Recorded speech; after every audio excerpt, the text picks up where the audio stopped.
ಪಕ್ಷೇತರವಾಗಿ ಸ್ಪರ್ಧಿಸುವುದಕ್ಕೆ ಸುಮಲತಾಗೆ ಒತ್ತಾಯ. ಬೆಂಬಲಿಗರ ಸಭೆಯಲ್ಲಿ ಹನಕೆರೆ ಶಶಿ ಬಗ್ಗೆ ಹೇಳಿಕೆ ನೀಡಿದ್ರು. ಪಕ್ಷೇತರವಾಗಿ ಸ್ಪರ್ಧೆ ಮಾಡ್ತಾರಾ ಹಾಗಾದ್ರೆ ಸುಮಲತಾ? ಪಕ್ಷೇತರವಾಗಿ ಸ್ಪರ್ಧಿಸುವುದಕ್ಕೆ ಸುಮಲತಾಗೆ ಒತ್ತಾಯವನ್ನ ಮಾಡ್ತಾ ಇದ್ದಾರೆ. ನೆರೆದಿರುವಂತಹ ಬೆಂಬಲಿಗರು ಪಕ್ಷೇತರವಾಗಿ ಸ್ಪರ್ಧಿಸುವುದಕ್ಕೆ ಸುಮಲತಾಗೆ ಒತ್ತಾಯವನ್ನ ಮಾಡ್ತಾ ಇದ್ದಾರೆ. ಎಲ್ರಿಗೂ ನಮಸ್ಕಾರ. ಅಣ್ಣನ ಸ್ಟೈಲಲ್ಲಿ ಮಾತಾಡಿದ್ರೆ ಸರಿ ಹೋಗಲ್ಲ ಅಣ್ಣ, ಇವತ್ತಲ್ಲ ಅಂತ. ಆ ಸಮಯ ಇನ್ನೊಂದಿನ ಬರುತ್ತೆ, ಅವತ್ತು ಮಾತಾಡೋಣ. ಅಂದ್ರೆ ಇವತ್ತು ನೀವೆಲ್ಲ ಬಂದಿದ್ದೀರಾ, ನೀವು ಏನಕ್ಕೆ ಬಂದಿದ್ದೀರಾ, ಸಂದರ್ಭ ಏನು, ಸಮಯ ಹೇಗಿದೆ, ಏನಾಗಿದೆ, ಕಾಲದ ಹೆಂಗ್ ಬದಲಾಗಿದೆ ಅಂತ ನಿಮಗೂ ಗೊತ್ತಿದೆ. ನಾನೇನು ಜಾಸ್ತಿ ಮಾತಾಡಕ್ ಹೋಗಲ್ಲ. ಹೌದು, ಒಂದು ತುಂಬಾ ಇಂಪಾರ್ಟೆಂಟ್ ತೀರ್ಮಾನವನ್ನು ತಗೋಬೇಕಾಗತ್ತೆ ಕೆಲವೇ ದಿನದಲ್ಲಿ. ಟೈಮ್ ಇಲ್ಲ, ನೀವು ಹೇಳ್ದಂಗೆನೆ. ಒಂದ್ ಮಾತು ಅಂಬರೀಶ್ ಅವ್ರ ಮಗನಾಗಿ ಹೇಳ್ತೀನಿ, ಏನೇ ಆಗ್ಲಿ ಯಾವತ್ತು ನಾವಂತೂ ಮಂಡ್ಯ ಬಿಟ್ಟು ಹೋಗೋದಿಲ್ಲ. ಅನ್ಕಂಟ್ರೋಲ್ಡ್ ಬ್ಲಡ್ ಶುಗರ್ ಇಂದ ಕಣ್ಣು, ಕಿಡ್ನಿ, ಹಾರ್ಟ್, ನರಮಂಡಲಕ್ಕೂ ಅಪಾಯ. ಮಧುಮೇಹ ಎನ್ ಸಕ್ಕರೆ ನಿಯಂತ್ರಣದೊಂದಿಗೆ ನಿಮ್ಮ ಅಂಗಾಂಗಗಳ ಆರೋಗ್ಯನೂ ಕಾಪಾಡುತ್ತೆ. ಕರ್ನಾಟಕದಲ್ಲಿ ಎಲ್ಲೇ ಹೋದ್ರು ಅಂಬರೀಷ್ ಅಣ್ಣನ ಮಗನ ಗುರ್ತಿಡಿತಾರೆ. ಯಾಕಂದ್ರೆ ಗುರ್ತಿಡಿಯುವಾಗ ಏನಂತಾರೆ ಗೊತ್ತಾ, ನಮ್ಮ ಮಂಡ್ಯದ ಗಂಡು ಮಗ ಕಣಪ್ಪ ಇವನು ಅಂತ.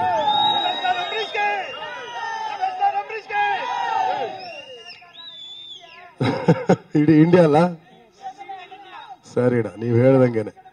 ಒಂದೇನಂದ್ರೆ ಜನಾಭಿಪ್ರಾಯ ಇಲ್ಲದೆ ನಾವು ಯಾವತ್ತೂ ಏನೇ ತೀರ್ಮಾನ ತಗೊಂಡಿಲ್ಲ. ಹೋದ ಬಾರಿ ಚುನಾವಣೆ ಆದ್ರೂ ಆಗ್ಲಿ, ಈ ಬಾರಿನೂ ಆಗ್ಲಿ, ಏನೇ ಇದ್ರು ನಿಮ್ಮ ಅಭಿಪ್ರಾಯ ತಗೊಂಡು ನಿಮ್ಮನ್ನ ವಿಶ್ವಾಸಕ್ಕೆ ತಗೊಂಡೇ ತೀರ್ಮಾನ ತಗೋತಾರೆ ನಮ್ಮಮ್ಮ ಅಂತ ನಾನು ಮಾತು ಹೇಳ್ತಾ ಮುಗಿಸ್ತೀನಿ. ಇನ್ನೇನೇ ಇದ್ರು ಅವ್ರು ಮಾತಾಡ್ತಾರೆ. ಇದೇ ಪ್ರೀತಿ ವಿಶ್ವಾಸ ಯಾವತ್ತಿಗೂ ಎಂದಿಗೂ ನಮ್ಮ ಮಂಡ್ಯ ಜಿಲ್ಲೆಯ ಮತ್ತೆ ನಮ್ಮ ಕುಟುಂಬದ ಮೇಲೆ ಈಗಲೇ ಇರ್ಲಿ ಅಂತ ನಾನು ಕೇಳ್ಕೊತಾ ನನ್ನ ಮಾತನ್ನ ಮುಗಿಸ್ತೀನಿ. ಎಲ್ರಿಗೂ ನಮಸ್ಕಾರ.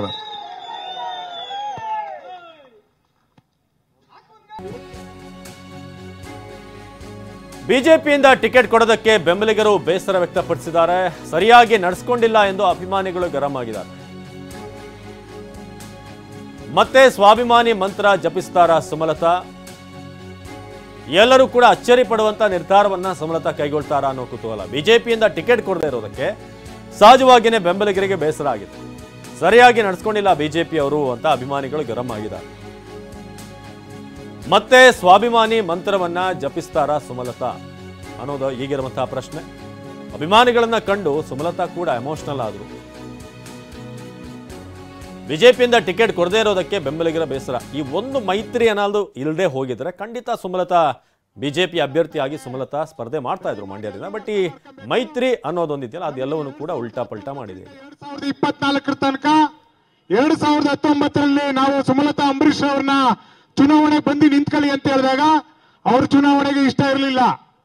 ಅವರು ಚುನಾವಣಾ ರಾಜಕೀಯಕ್ಕೆ ಬರಕ್ಕೆ ಇಷ್ಟ ಇರಲಿಲ್ಲ. ಅದೇ ತಾನೇ ಅಂಬರೀಶ್ ಅಣ್ಣ ನಿಧನ ಹೊಂದಿದ್ರು. ಆ ನಿಧನದಿಂದ ಇನ್ನೂ ಕೂಡ ಅವರು ಚೇತರಿಸ್ಕೊಂಡಿರ್ಲಿಲ್ಲ. ಅವತ್ತೆಲ್ಲರೂ ಕೂಡ ನಾವು ಮಂಡ್ಯ ಜಿಲ್ಲೆಯ ಜನ ಬಂದು ನಾವು ಅಂಬರೀಶ್ ಅಣ್ಣವ್ರು ನಂಬ್ಕೊಂಡಿದೀವಿ, ಅಂಬರೀಶ್ ಅಣ್ಣವ್ರ ಕುಟುಂಬ ನಂಬ್ಕೊಂಡಿದೀವಿ, ನಾವೆಲ್ಲ ಬೀದಿ ಪಾಲ ಹೋಗ್ತೀವಿ, ನೀವು ಖಂಡಿತ ರಾಜಕಾರಣಕ್ಕೆ ಬರಬೇಕು ಅಂದಾಗ ನಮ್ಮೆಲ್ಲರೂ ಒತ್ತಾಯಕ್ಕೆ ಅವರು ಮಣಿದು ಅವತ್ತು ರಾಜಕಾರಣಕ್ಕೆ ಬಂದ್ರು. ಇವತ್ತಿನ ದಿನ 2019ರಿಂದ 2024ರವರೆಗೆ ಅವ್ರು ಮಾಡಿರ್ತಕ್ಕಂಥ ಸಾಧನೆಗಳು ನಮ್ಮ ಮಂಡ್ಯ ಜಿಲ್ಲೆಯ ಕಣ್ಮುಂದೆ ಇದೆ. ನಾವು ಯಾವತ್ತೂ ಕೂಡ ಯಾರ ಅಡಿಯಾಳಾಗಿ ಅಂಬರೀಶ್ ಅಣ್ಣ ಕುಟುಂಬ ಇಲ್ಲ. ದಯಮಾಡಿ ಅರ್ಥ ಮಾಡ್ಕೊಬೇಕು. ಅಂಬರೀಶ್ ಅಣ್ಣನೇ. ಆ ಕುಟುಂಬಕ್ಕೆ ಯಾವುದೇ ರೀತಿಯಾದಂತ ಯಾವ ರಕ್ಷಣೆ ಬೇಕಾಗಿಲ್ಲ. ಆ ಕುಟುಂಬಕ್ಕೆ ಅಂಬರೀಶ್ ಅಣ್ಣ ಯಾವಾಗ್ಲೂ ಶ್ರೀರಕ್ಷೆಯಾಗೇ ಇರ್ತಾರೆ. ಆ ನಿಟ್ಟಿನಲ್ಲಿ ಈಗೇನು ನಾವು ಹೇಳಿದ್ವಿ 2019ರಿಂದ 2024ಕ್ಕೆ ನಾವು ಬಿಜೆಪಿಗೆ ಸಪೋರ್ಟ್ ಮಾಡ್ತೀನಿ ಅಂತ ಹೇಳಿ ಅಕ್ಕ ನಮಗೆ ಹೇಳಿದಾಗ ನಾವೆಲ್ಲರೂ ಕೂಡ ತುಂಬಾ ಸಂತೋಷದಿಂದ ಒಪ್ಕೊಂಡ್ವಿ. 2024ಕ್ಕೆ ಭಾರತೀಯ ಜನತಾ ಪಕ್ಷ ಅವರನ್ನ ಕರೆದು ಚುನಾವಣೆಗೆ ನಿಲ್ಲಿಸುತ್ತೆ. ಮೈತ್ರಿ ಆಗೋಕ್ಕೂ ಮೊದಲೇ ಅವರು ಖಂಡಿತ ಭಾರತೀಯ ಜನತಾ ಪಕ್ಷದ ಅಭ್ಯರ್ಥಿ ಆಗ್ತಾರೆ ಅಂತ ಹೇಳಿ ನಮ್ಗೆಲ್ಲರೂ ಕೂಡ ಆಶಾಭಾವನೆ ಇತ್ತು. ಯಾಕೋ ಗೊತ್ತಿಲ್ಲ, 2019-24 ಆದಾಗ ಮೈತ್ರಿ ಆಯ್ತು. ಮೈತ್ರಿ ಕ್ಯಾಂಡಿಡೇಟ್ ಇವತ್ತು ಕುಮಾರಸ್ವಾಮಿ ಅವ್ರನ್ನ ಅನೌನ್ಸ್ ಮಾಡಿದೆ. ನಮ್ಗೆಲ್ರಿಗೂ ಕೂಡ ನಿಜಕ್ಕೂ ದುಃಖ ಆಗ್ತಾ ಇದೆ. ನಾವು ಭಾರತೀಯ ಜನತಾ ಪಕ್ಷವನ್ನ ಮಂಡ್ಯ ಜಿಲ್ಲೆಯಲ್ಲಿ ಬೆಳೆಸಬೇಕು, ಅದನ್ನ ಉಳಿಸಬೇಕು. ಭಾರತೀಯ ಜನತಾ ಪಕ್ಷನ ಮಂಡ್ಯ ಜಿಲ್ಲೆಯಲ್ಲಿ ಈ ಸಲ ಕಮಲ ಅರಳಿಸಬೇಕು ಅಂತ ಇಡೀ ಮಂಡ್ಯ ಜಿಲ್ಲೆಯ ಜನ ಎಲ್ಲಾ ಕಾತರರಾಗಿದ್ರು. ಆದ್ರೆ ಬಹಳ ನಿರಾಸೆ ಆಗಿದೆ. ಆ ನಿರಾಸೆ ಏನೇ ಆದ್ರೂ ಕೂಡ ನಿಮ್ಮ ಜೊತೆ ನಾವು ಮಂಡ್ಯ ಜಿಲ್ಲೆಯ ಜನ ಯಾವತ್ತೂ ಕೂಡ ಇರ್ತೀವಿ, ಮುಂದೆನೂ ಕೂಡ ಇರ್ತೀವಿ. ನಮಗೆ ಈಗಾಗಲೇ ಹೇಳ್ದಂಗೆ ಎಲ್ಲರೂ ಕೂಡ ಅವರವರ ಅಭಿಪ್ರಾಯವನ್ನ ವ್ಯಕ್ತ ಮಾಡಿದ್ರು. ನಮ್ದೆಲ್ಲರೂ ಒಂದೇ ಕೋರಿಕೆ, ನೀವು ಈ ಸಲ ಚುನಾವಣಾ ಕಾಲದಲ್ಲಿ ನಿಲ್ಬೇಕು. ಖಂಡಿತ ನೀವು ಪಕ್ಷೇತರ ಅಭ್ಯರ್ಥಿ ಆಗಾದ್ರೂ ಸರಿ ಈ ಸಲ ಕಂಟೆಸ್ಟ್ ಮಾಡಬೇಕು ಅಂತ ಹೇಳಿ ನಮ್ಮೆಲ್ಲರಿಗೂ ಕೂಡ ಆಶಾಭಾವನೆ ಇದೆ. ಯಾಕೆಂದ್ರೆ ಇಲ್ಲಿ ನಿಂತಿರ್ತಕ್ಕಂಥವ್ರು ಅಂಬರೀಷ್ ಅಣ್ಣವ್ರ ಕುಟುಂಬವನ್ನ ನಂಬ್ಕೊಂಡು ಬಂದಿರತಕ್ಕಂಥವ್ರು.